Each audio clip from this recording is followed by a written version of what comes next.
Segera download Quran Tadabbur, dia meraih tafsir kebaikan. dalam genggaman Contoh, Anda. bulan Ramadan adalah bulan Al-Quran.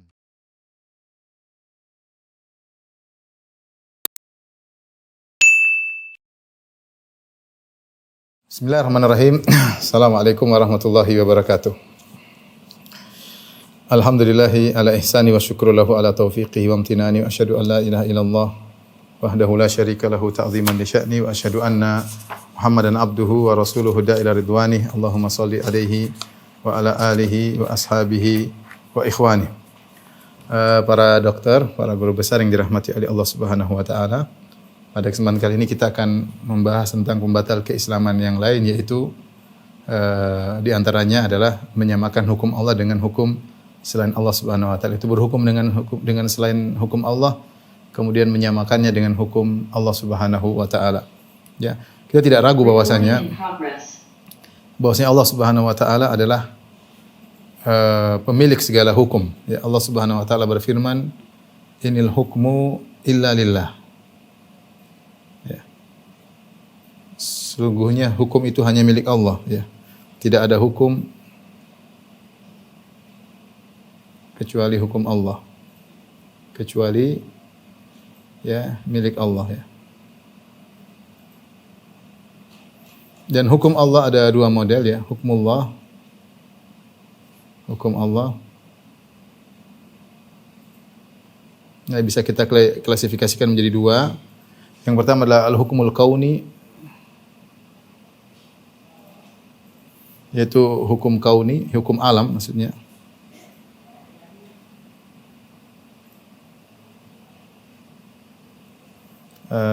Yaitu hukum yang terkait dengan kejadian-kejadian alam.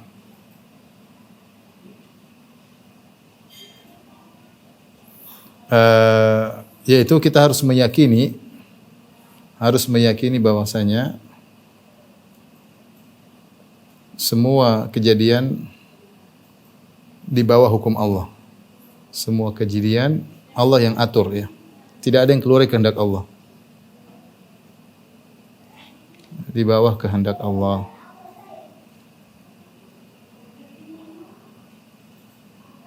Karena Allah Al-Mudabbir, ya. Tidak ada yang mengatur alam semesta kecuali Allah Subhanahu wa taala.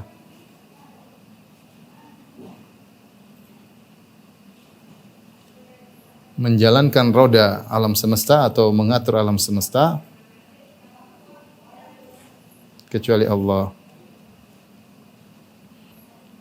Dan ini adalah salah satu keimanan terhadap tauhid rububiyah, ya. Ini adalah tauhid rububiyah, ya. Karena kita tahu di antara makna rububiyah yaitu kita meyakini hanya Allah yang mencipta, hanya Allah yang menguasai, dan hanya Allah yang mengatur alam semesta ini. Namanya hukum al-kauni, ya. Hukum al-kauni. Jadi tidak ada hukum yang berlaku kecuali hukum Allah Subhanahu wa taala dalam pengaturan alam semesta, ya. Yang perjalankan segala hukum Allah, yang kejadian semua di bawah kehendak Allah. Tidak ada satu kejadian pun yang keluar dari hukum Allah Subhanahu wa taala, ya. Kata Allah, la mu'aqqiba li hukmihi. Tidak ada yang protes terhadap keputusan Allah Subhanahu wa taala, ya.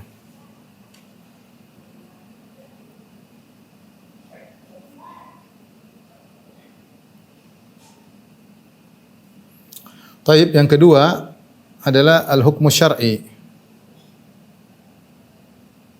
Hukum syar'i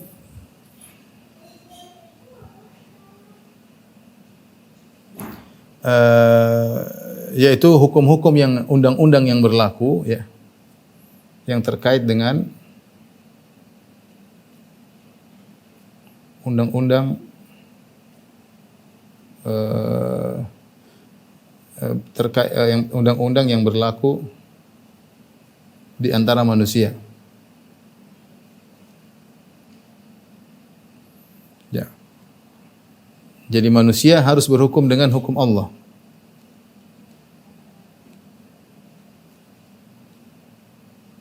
Dengan hukum-hukum undang-undang Allah.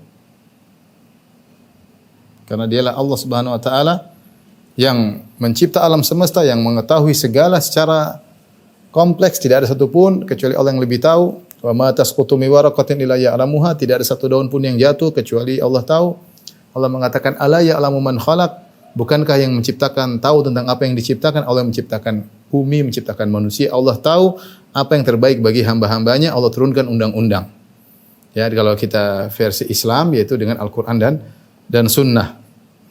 Ya, maka wajib bagi kita untuk menjalankan hukum-hukum Allah terkait dengan keluarga, terkait dengan masalah ibadah, terkait dengan hukum kenegaraan, semuanya harus mengikuti undang-undang yang diturunkan oleh Allah Subhanahu wa taala, karena Dialah Tuhan yang menciptakan kita, yang lebih tahu tentang apa yang terbaik bagi kita, ya.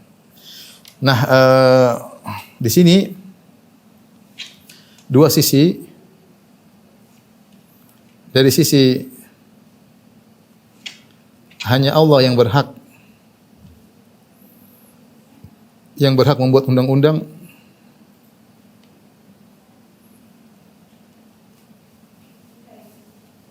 maka ini terkait dengan tauhid rububiyah. Ini tauhid rububiyah. Ar-rububiyah. Ya. Tidak ada yang bikin undang-undang. Yang bikin undang hanya Allah Subhanahu wa taala. Karena tidak ada satu makhluk yang bisa menyamai hukum Allah Subhanahu wa taala. Makhluk keterbatasan. Dia hanya tahu sebagian sisi, dia tidak mengetahui secara makro, hanya mikro doang. Adapun Allah mengetahui segala sesuatu dengan perubahan zaman, dengan berbagai macam tempat, karena Allah yang menciptakan semuanya. Maka Allah turunkan hukum yang cocok untuk setiap waktu dan setiap zaman dan setiap tempat. Sampai hari kiamat. Ya. Yang bisa bikin begitu cuma Tuhan. Cuma Allah. Manusia terbatas, dia enggak tahu, makanya kita sekarang banyak undang-undang yang dibuat akhirnya di demo, di ini dipeributkan, dirubah lagi, begini dan macam-macam, ternyata mudarat. Dan demikianlah, ya. Demikianlah kalau dibuat oleh makhluk yang penuh dengan kekurangan. Kemudian sisi kedua, dari sisi hanya Allah yang berhak buat undang-undang, itu tauhid rububiyah, hanya Allah yang berhak menurunkan undang-undang. Dari sisi manusia wajib berhukum dengan hukum Allah, maka ini terkait dengan tauhid al-uluhiyah. Karena ibadah, ya. Al-uluhiyah, al-tauhid ibadah, tauhid uluhiyah. Artinya kita berhukum dengan hukum Allah adalah ibadah. Ya. Kalau kita berhukum dengan hukum selain Allah, maka kita menyekutukan Allah, ya. Wala yusyriku fi hukmihi ahada. Kata Allah Subhanahu wa taala, wala yusyriku fi hukmihi ahada. Ya, tidak boleh mensekutukan Allah dalam hukumnya dengan sesuatu pun. Ya. Ya, tidak ada boleh yang menyamakan hukum Allah dengan hukum sesuatu pun. Nah, dari sisi ini kita hanya boleh berhukum dengan hukum Allah, tidak berhukum dengan hukum selain Allah, itulah tauhid al-uluhiyah. Jadi, masalah berhukum dengan hukum Allah bisa ditinjau dari sisi tauhid rububiyah karena Allah yang berhak membuat hukum, atau dari sisi kita hanya berhukum dengan hukum Allah, maka itu tauhid al-uluhiyah. Saya ulangi, para dokter sekalian, yang berhak membuat hukum hanyalah Allah. Hukum Allah ada dua. Ada hukumul kauni terkait dengan alam semesta, yang mengatur alam semesta, ya. La mu'aqqiba li hukmih, ya. Tidak ada yang bisa proses dari hukum Allah Subhanahu wa taala, namanya hukum al-kauni. Alam semesta ini tidak ada yang ikut bersama Allah, ikut serta mengatur alam semesta. Tidak ada. Semua di bawah kehendak Allah Subhanahu wa taala. Dan ini adalah tauhid rububiyah karena kita meyakini hanya Allah yang mencipta, hanya Allah yang memiliki alam semesta, hanya Allah yang mengatur alam semesta. Tidak ada yang keluar dari keputusan Allah, tidak ada yang keluar dari kehendak Allah. Namanya al-hukmul kauni. Sebagaimana kita yakin bahwasanya semua kejadian alam tunduk dengan kehendak Allah, maka demikian juga al-hukum syar'i. Hukum syar'i itu undang-undang yang berlaku di antara manusia. Itu pun kita harus yakin hanya hukum Allah yang boleh berlaku.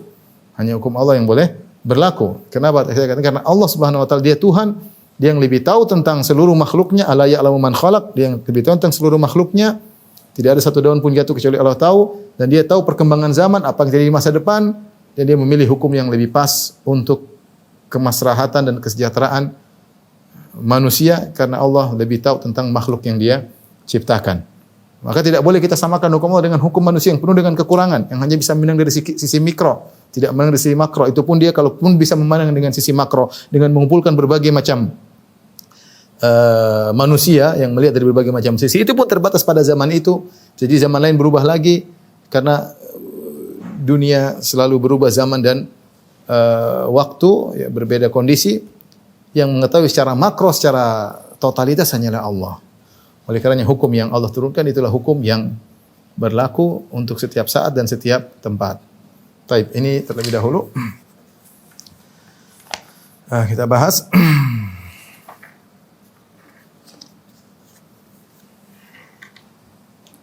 Baik.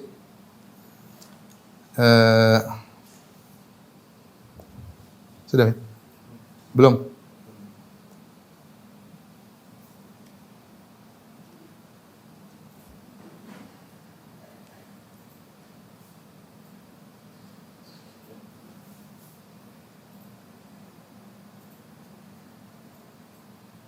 Sudah.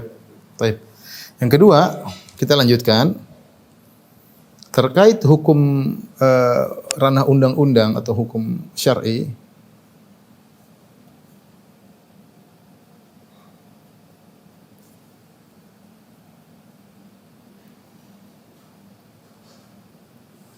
Maka ada hukum yang ada syariat dalam Islam, ya. Bisa kita klasifikasikan menjadi dua. Bisa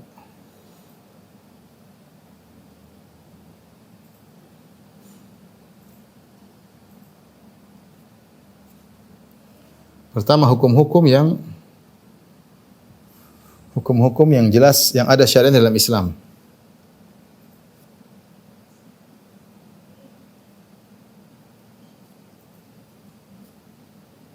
Secara tegas, ya.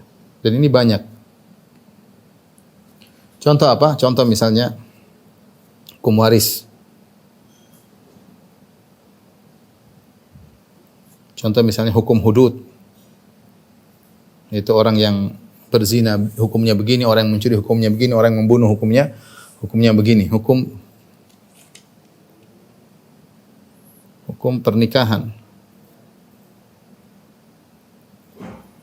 Hukum perceraian. Ya, banyak hukum masalah jinayat, ya banyak. Jadi hukum-hukum yang kalau kita buka buku-buku fikih akan dijelaskan secara detail, ya. Maka ini tidak boleh diotak-atik.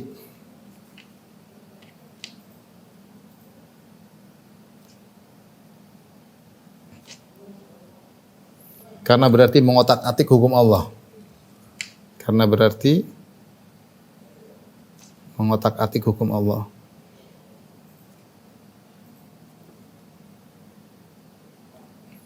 Ini ranah yang tidak boleh tidak boleh diotak-atik. Yang kedua, sebagaimana diisyaratkan oleh Al-Alusi dalam tafsirnya, yang kedua adalah hukum yang tidak ada syaratnya secara tegas.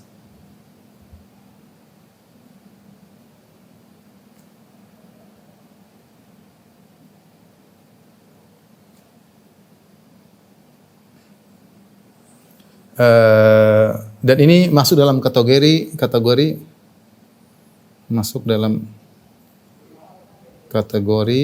al-maslah al-mursalah.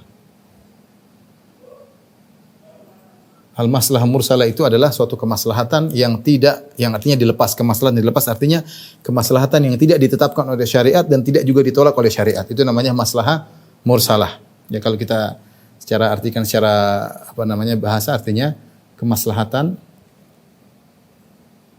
yang mursalah maksudnya yang terlepas oleh syariat, itu tidak ditetapkan dan tidak ditolak, tidak dinafikan. Ya. Ini contohnya seperti apa, ya? Contoh misalnya undang-undang lalu lintas misalnya, ya. Undang-undang lalu lintas, misalnya undang-undang IMB atau bangunan, ya. IMB, misalnya pembuatan yayasan. Banyak hal yang seperti kesepakatan di kampung, kesepakatan aturan, misalnya aturan gotong royong, aturan siskamling, ya, misalnya kesepakatan di kampung, ya.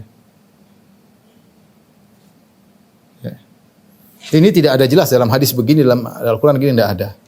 Tapi ini syaratnya harus ditinjau secara syariat. Ditinjau. Benar atau tidak? Maka wajib ditinjau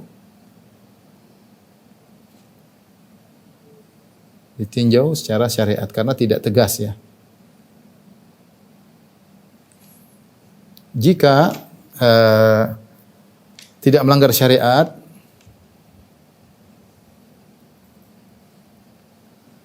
di sini butuh ijtihad. Jika tidak melanggar syariat, maka wajib untuk ditaati. Jika ini hukum negara, maka wajib ditaati. Jika hukum negara. Allah berfirman, ya ayyuhalladzina amanu atiiullah wa atiir rasul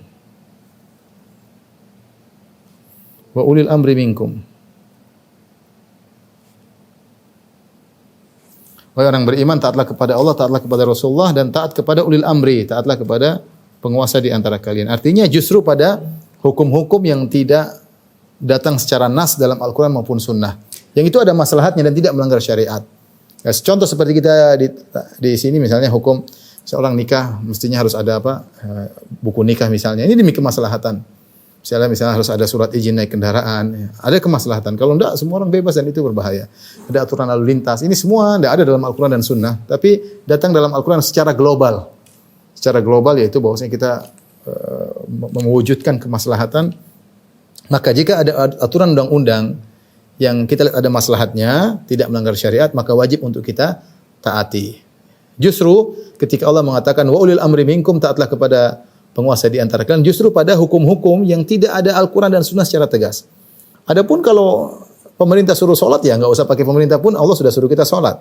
Pemerintah suruh puasa, nggak perlu pemerintah pun, kita sudah wajib puasa. Justru kita lebih fokuskan untuk taat kepada pemerintah pada hal-hal yang tidak bertentangan dengan Al-Quran dan Sunnah, dan dia ada maslahatnya. Jadi hukum-hukum seperti ini yang disebut maslahat mursalah wajib ditinjau secara syariat. Jika tidak melanggar, maka wajib ditaati. Jika melanggar syariat,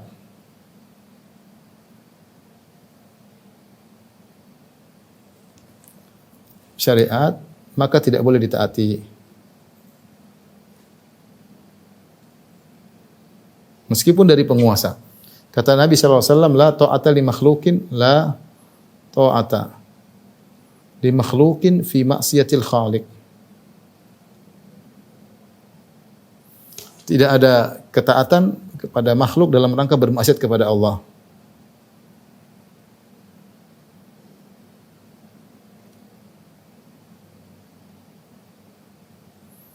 Dalam rangka bermaksiat kepada Allah.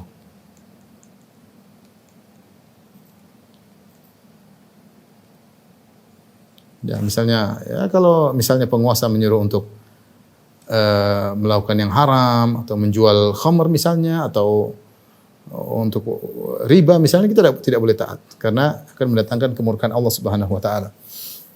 Ini terkait dengan ranah hukum syar'i, bisa kita klasifikasikan seperti ini ya.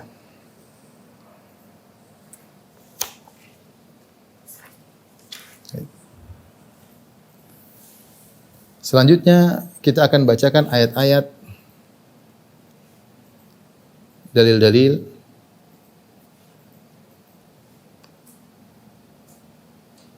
yang mewajibkan berhukum dengan undang-undang Allah. Ya, bukan undang-undang manusia.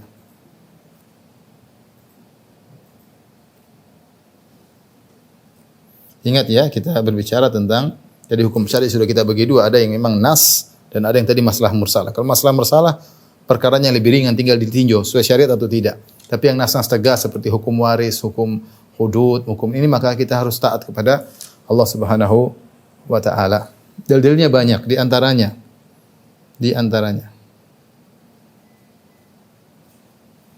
misalnya firman Allah Subhanahu wa taala,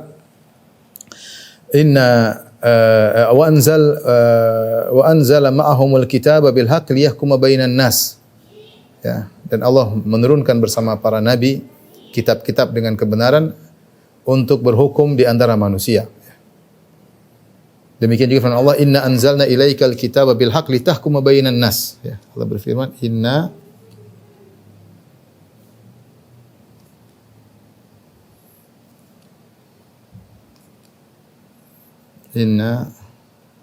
anzalna ilaikal kitaba bil haqq litahkuma bainan nas. Ayatnya jelas. Kami turunkan kepada engkau Al-Qur'an dengan kebenaran litahkuma bainan nas, yaitu agar kau berhukum di antara manusia. Ya. Agar engkau Muhammad berhukum dengan Al-Qur'an di antara manusia. Jelas ini wajib.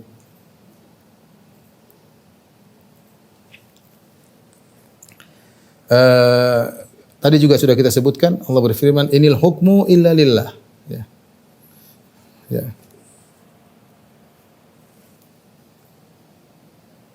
Inil hukmu illa lillah. Tidak ada hukum kecuali milik Allah. Tidak ada undang-undang kecuali undang-undang Allah.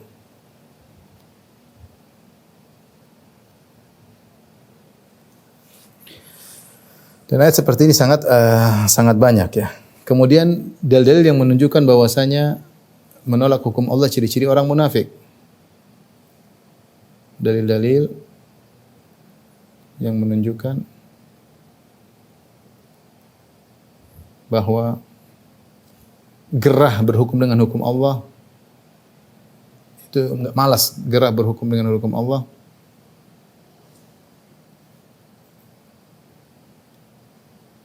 Adalah ciri-ciri orang munafik.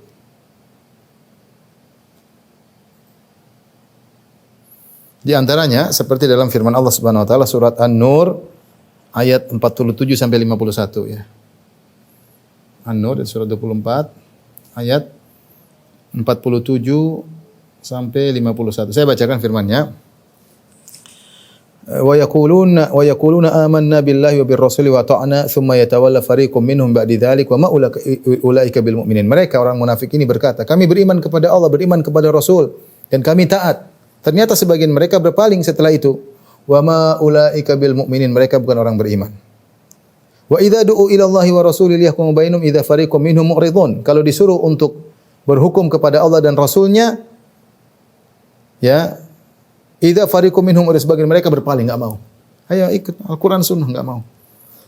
Wa iyyakul lahumul haqqu ya'tu ilaihi mudhinin, tapi kalau kebetulan Al-Qur'an dan Sunnah sesuai dengan keinginan mereka, semangat ya.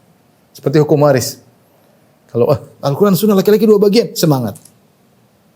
Tapi ketika misalnya perempuan Al-Qur'an dan Sunnah laki-laki dua bagian dalam sebagian hal, tidak semua kondisi, perempuan satu bagian, saya enggak mau. Saya enggak mau hukum Allah karena dia tahu bagiannya sedikit, dia enggak mau. Atau sebagian wanita enggak, saya enggak mau hukum Allah. Kalau hukum Allah istri cuma dapat seperempat, kalau enggak punya anak, kalau punya seperdelapan, enggak mau. Saya mau ambil setengah harta suamiku, misalnya.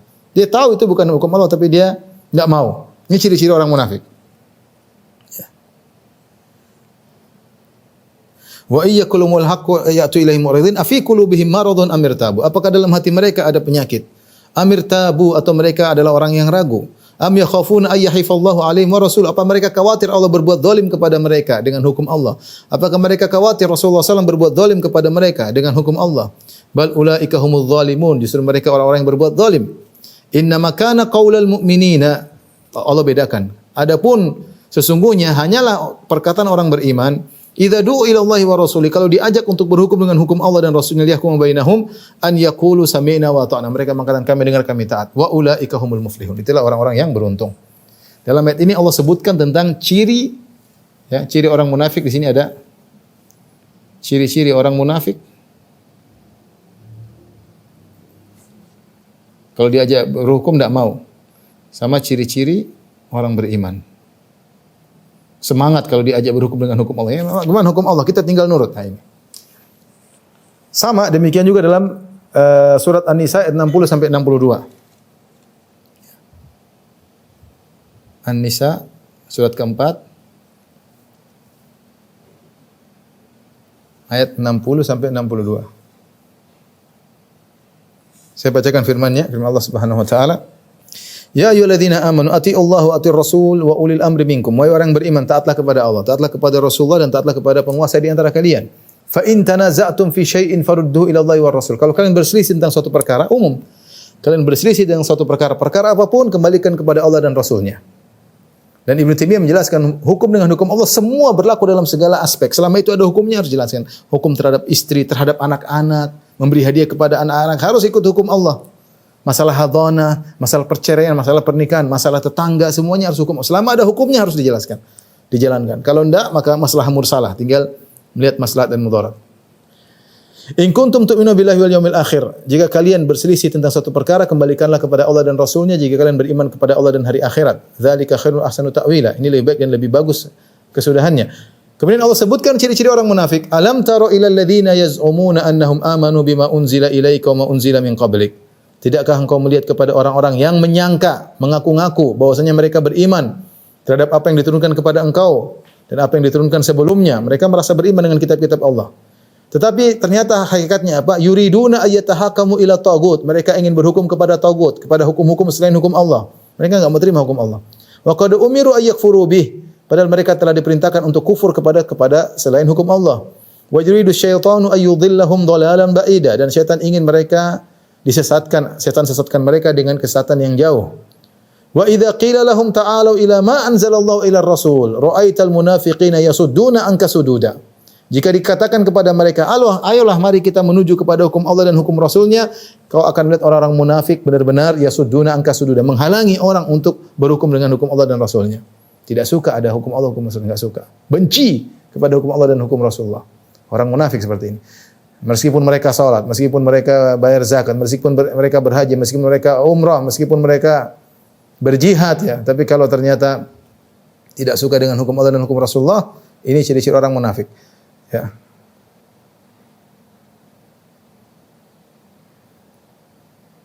Jadi berhukum dengan hukum Allah, hukumnya adalah wajib ya, bukan hanya sekedar boleh, pilihan, alternatif, bukan alternatif. Hukum dengan hukum Allah adalah perkara yang wajib. Dan sudah kita jelaskan ini adalah konsekuensi dari tauhid uluhiyah.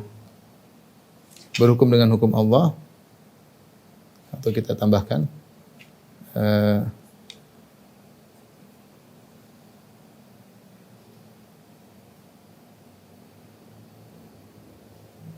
hukum Allah, konsekuensi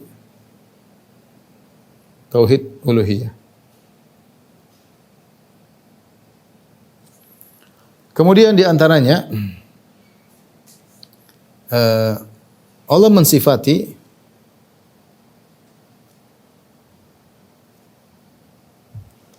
hukum selain hukum Allah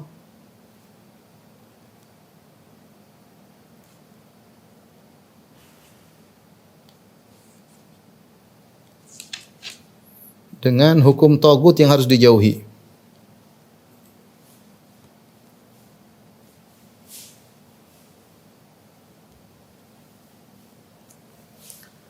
Tadi, yuriduna ayatahakamu ila tagut. Orang-orang munafik ketika disuruh berhukum dengan Allah, mereka tidak mau. Mereka mau berhukum dengan tagut, yaitu dengan hukum-hukum selain Allah yang bertentangan dengan syariat. Mereka lebih senang, lebih happy kalau ikut hukum selain hukum Allah. Mereka orang Islam, tapi maunya hukum dengan hukum selain hukum Islam. Kemudian di antaranya Allah mensifati dengan orang-orang, mensifati orang-orang yang berhukum dengan hukum Allah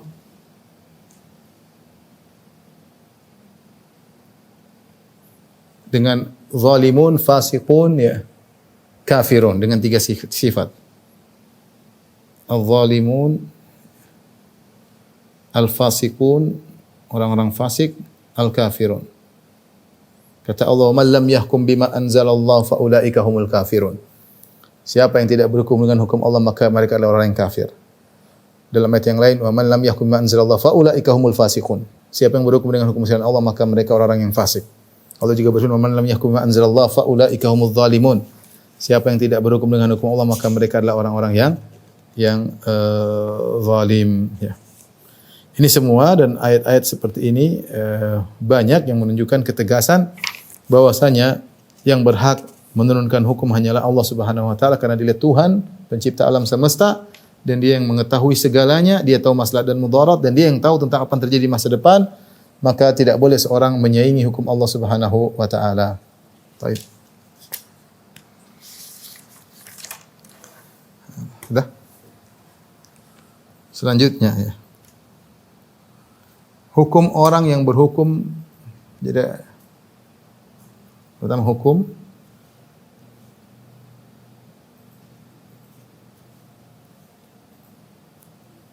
orang yang berhukum dengan selain Allah, dengan selain hukum Allah. Dari sisi pembuat undang-undang,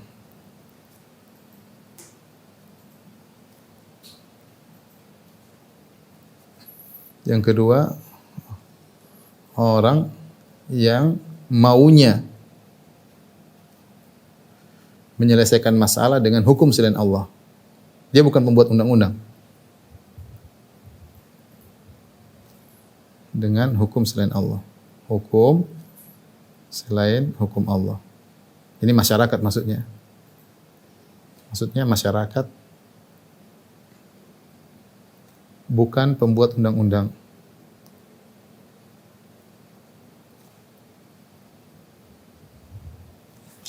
Dua hukum yang akan kita bahas pada masalah ini. Karena ada yang kafir, ada yang tidak kafir ya. Yang jelas wajib bagi kita berhukum hukum selain Allah, wajib bagi kita untuk ingin hukum Allah tegak di bumi Allah ya. Itu semua cita-cita kita dan harapan kita. Bagaimana hukum dengan hukum yang pembuat undang-undang ya. Kaidah yang pertama yang harus kita ingatkan bahwasanya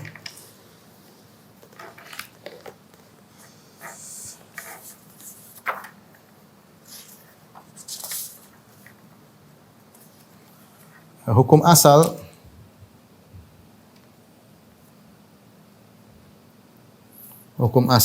orang yang berhukum dengan hukum Allah itu yang membuat undang-undang, orang yang membuat undang-undang atau gampangnya orang yang berhukum dengan selain hukum Allah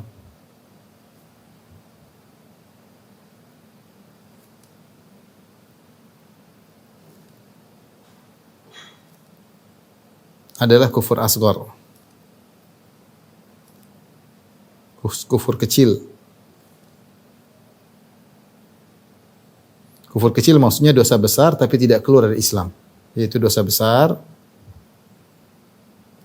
tapi tidak keluar dari Islam.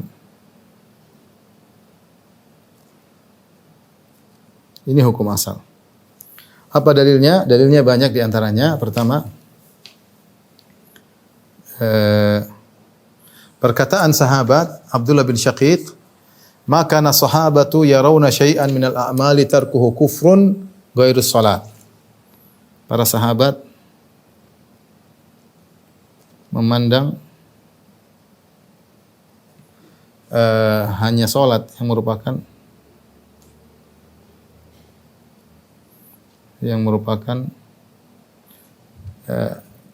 yaitu memandang amalan yang ditinggalkan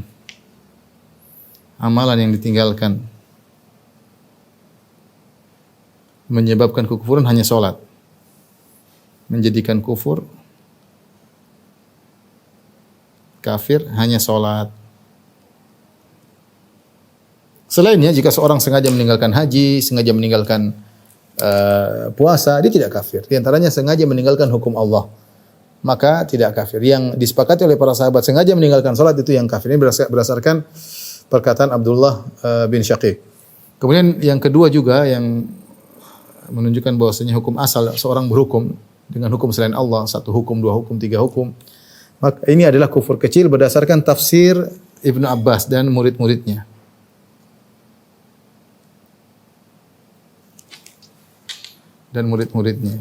Ketika menafsirkan wa man lam yahkum bima anzalallah fa ulaika humul kafirun ya. Wa man lam yahkum bima anzalallah faulaika humul kafirun. Kata Ibnu Abbas, mereka yang tidak menjalankan hukum Allah adalah orang-orang kafir. Maksudnya kata mereka, kata Ibnu Abbas, kufrun duna kufrin. Kufrun duna kufrin, ya. Kekufuran kecil. Kufur, tapi bukan kufur yang besar. Itu kufur di bawah kufur yang besar. Ibnu Abbas mengatakan, laisa al-kufru alladhi tadhhabuna ilaih. Innama huwa kufrun duna kufrin. Kekufuran dimaksud dalam ayat ini bukan sebagaimana yang kalian persangkakan, tapi dia kufur kecil. Dia kufur kecil, dan kita tahu dalam syariat terkadang Rasulullah menyebutkan kekufuran tapi maksudnya kufur kecil. Kemudian juga di antara yang menguatkan akan hal ini, yang membawa ayat ini kepada kekufuran secara mutlak,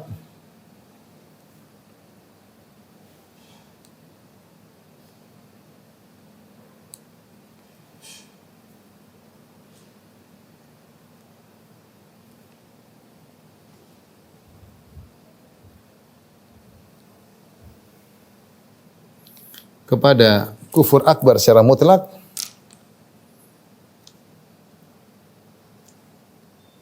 adalah Khawarij. Adalah Khawarij.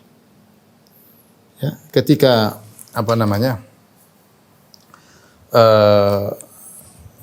kubu Ali bin Abi Thalib ya mengirim wakil yaitu Abu Musa al-Asy'ari, dan kubu Muawiyah mengirim wakil Amr bin As radhiyallahu ta'ala anhuma untuk berunding supaya mereka berdamai, maka Khawarij mengkafirkan kedua al-hakaman. Dua orang ini perwakilan dikafirkan dan mengkafirkan semua orang setuju dengan keputusan mereka berdua. Kata mereka ini hukum manusia. La hukma illa lillah, tidak ada hukum kecuali hukum Allah. Mereka kafirkan. Maka Ali bin Abi Thalib berkata, kalimatu haqqin urida biha batil. Perkataan mereka, dalil mereka sebutkan ya, inil hukmu illa lillah, tidak ada hukum kecuali hukum Allah. La hukma illa lillah, tidak ada hukum kecuali hukum Allah. Untuk dalam rangka mengkafirkan para sahabat, kata Ali bin Abi Thalib, kalimatu haqqin urida biha batil. Ini perkataan yang hak karena disebutkan ayat, tapi maksudnya adalah kebatilan. Jadi yang menganggap bahwasanya semua menjalankan hukum selain hukum Allah langsung kufur akbar, ini mazhabnya Khawarij. Dari sini kita tahu bahwasanya hukum asal, wallahu alam bisawab, hukum asal orang berhukum dengan hukum selain Allah adalah kufur asgar. Tetapi kapan bisa menjadi kufur akbar? Pertanyaan. Namun, perhatikan. Namun bisa berubah menjadi kufur akbar.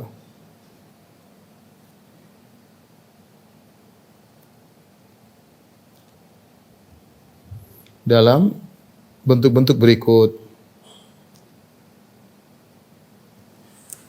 Dalam bentuk-bentuk berikut ya. Di antaranya orang berhukum dengan hukum selain Allah bisa menjadi hukum akbar, bisa jadi kufur akbar. Di antaranya pertama al-istibdal.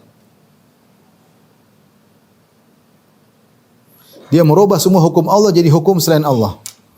Merubah seluruh syariat dengan undang-undang manusia.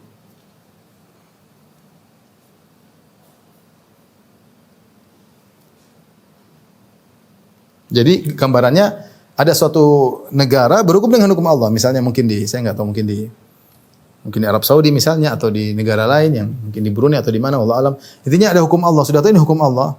Dia datang dan dia rubah, kita rubah semua dengan hukum Prancis, kita rubah dengan hukum Belanda. Orang ini kafir.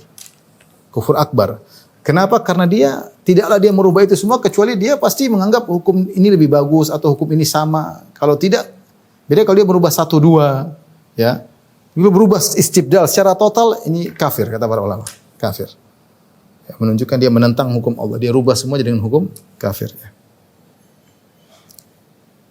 Ini yang pertama. Yang kedua,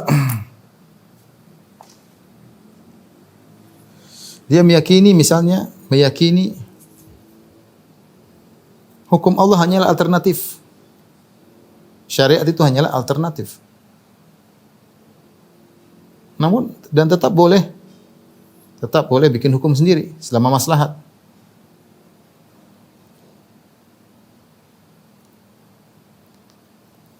Secara maslahat. Boleh sendiri kalau ada maslahat. Ini juga kafir. Ini juga kafir ya. Dia mengatakan hukum Allah ya kita alternatifnya boleh gini boleh semuanya baik. Ini. Sama di antara yang menyebabkan kafir adalah menganggap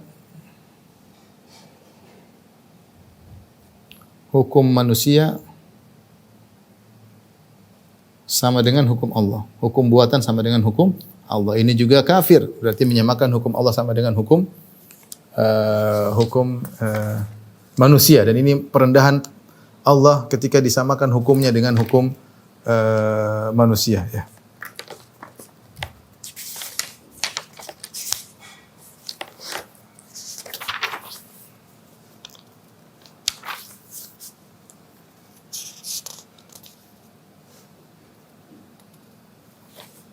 Ya. Tadi dia pertama menganggap boleh bikin hukum selain hukum Allah, alternatif hukum Allah boleh, hukum saya juga boleh bikin juga boleh. Apalagi menganggap lebih parah lagi hukum buatan atau manusia lebih afdal dari hukum Allah. Hukum Allah karena sikon. Ya sekarang sikon yang nggak bisa, lebih bagus hukum manusia, ini juga nggak boleh. Itu berarti menganggap hukum Allah tidak pas. Berarti protes terhadap Allah Subhanahu Wa Taala. Ini juga kata para ulama menyebabkan seorang keluar dari Islam.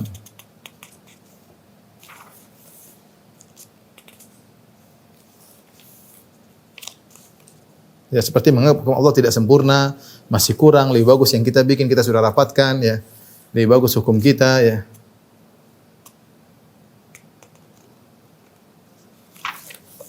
Ini kesimpulan ikhwan dan akhwat ya yang menyebabkan ya bahwasanya seorang tidak berhukum dengan hukum Allah meskipun asalnya kufur asghar tapi bisa menjadi kufur akbar. Bisa menjadi kufur akbar ya. Intinya kapan dia memiliki keyakinan salah satu dari keyakinan ini maka dia terjerumus dalam kufur akbar. Lain halnya, perhatikan, lain halnya jika tidak demikian. Jika tidak demikian maka hukumnya kufur asghar. Seperti dia berhukum dengan hukum selain Allah tapi dia tahu dia salah. Tapi dia tahu dia salah.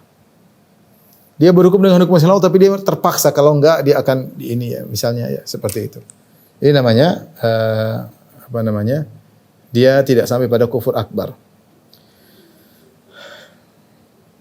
Namun ada kondisi sebenarnya Allah mengatakan ijtihad.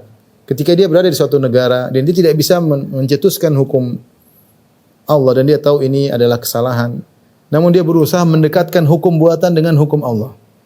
Ya, mudah-mudahan dia dapat pahala. Dia berusaha, kalau enggak lebih kacau.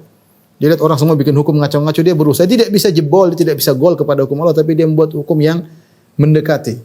Dia berijtihad. Dia mengambil irtikabu akhafidh dhararain, menempuh yang lebih ringan kemudaratannya. Maka seperti ini mudah-mudahan dia mendapatkan pahala. Mudah-mudahan ya. Mudah-mudahan. Wallahu taala alam bisawab. Ini terkait dengan orang yang buat undang-undang. Sekarang terkait dengan masyarakatnya ya. Sama hukumnya mirip ya. Ini hukum asalnya adalah kufur asghar.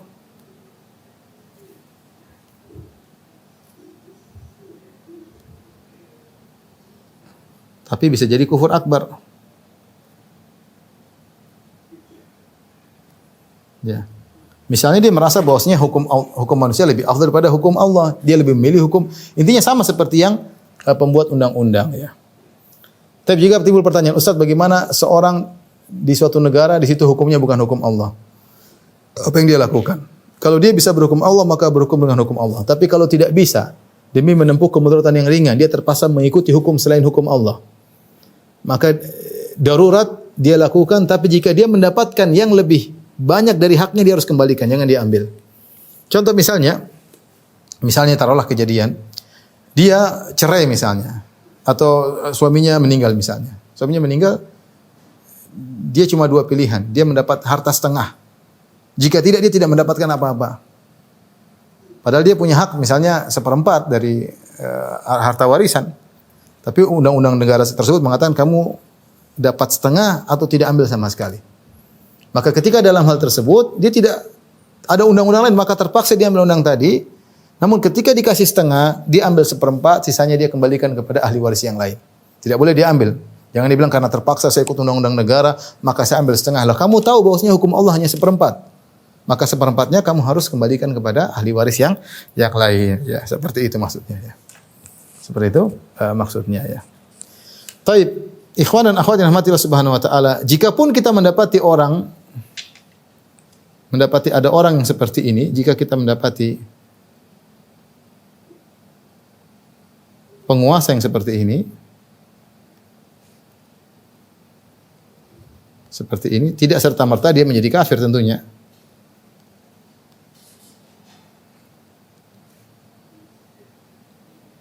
Dia terjerumus dalam kekufuran, tapi tidak serta-merta menjadi kafir, harus ditegakkan hujjah, ya. Harus dinasihati. Disihati dengan ditegakkan hujjah, argumentasi untuk menjelaskan kepada dia, dan dihilangkan syubhat. Mungkin dia ada syubhat, dia menyangka bahwasanya untuk urusan negara misalnya tidak perlu undang-undang Allah misalnya. Ada orang kena syubhat banyak, dan dihilangkan syubhat. Saya katakan bukan cuma, bahkan sebagian ulama-ulama saya lihat di Mesir justru mengatakan kami tidak menerima undang-undang Islam. Kami adalah sekularis. Ulama yang ngomong, mufti-mufti sebagai mufti-mufti. Saya sedih melihatnya. Tapi demikian. Nah, orang pemerintah melihat seperti itu ya sudah dia ikut. Ini juga ulama kok. Dia ada syubhat. Ya, sama seperti ketika Al-Ma'mun. Al-Ma'mun ketika berhukum dengan hukum selain Allah, memaksa orang untuk mengucapkan Al-Quran itu makhluk. Apakah Imam Ahmad mengkafirkan Al-Ma'mun? Jawabannya tidak. Al-Ma'mun sudah terjerumus dalam kekufuran, tetapi tidak dikafirkan oleh Imam Ahmad. Kenapa? Karena dia terkena syubhat. Tapi perbuatan dia memaksa orang mengucapkan Al-Quran itu makhluk ada perbuatan kekufuran, karena itu hukum selain hukum Allah Subhanahu wa taala. Tapi ini mungkin yang bisa saya sampaikan pada kesempatan kali ini. Jadi saya ulangi, hukum asal berhukum dengan selain hukum Allah adalah kufur kecil berdasarkan dalil yang sudah saya sebutkan, tetapi dia bisa berubah menjadi kufur akbar jika seorang merubah hukum syariat Islam diganti dengan undang-undang baru, undang-undang Perancis, undang Belanda, maka ini keluar dari Islam. Atau dia berhukum, dia mengatakan tidak wajib kok berhukum Islam, ini cuma alternatif, boleh hukum Islam, boleh hukum ini. Ini juga tidak boleh, ini keyakinan yang keliru. Berhukum dengan hukum Allah itu wajib, bukan alternatif. Atau menganggap hukum yang saya bikin sama kok nggak ada masalah. Apalagi menganggap hukum saya lebih afdal daripada hukum Allah karena kondisi sekarang lebih cocok hukum saya, ini juga sama. Ini semua terjerumus dalam kekufuran. Tapi saya katakan tadi tidak serta-merta orang berkeyakinan seperti ini kita vonis kafir kecuali setelah kita tegakkan hujjah dan menghilangkan syubhat sebagaimana Al-Ma'mun yang tidak dikafirkan oleh Imam Ahmad. Demikian para dokter rahmatillah subhanahu wa taala apa yang bisa saya sampaikan. Jadi kalau kita dalam kehidupan sehari-hari kita berusaha menjalankan hukum Allah. Jangan karena undang-undang sesuai dengan hawa nafsu kita, maka kita undang-undang aja lah. Kalau warisan pakai hukum Allah kita enggak dapat kebagian, ini enggak boleh seperti itu ya. Wallahu ta'ala alam bisawab. Demikian saja apa yang saya sampaikan. Wabillahi taufiq wal hidayah. Assalamualaikum warahmatullahi wabarakatuh.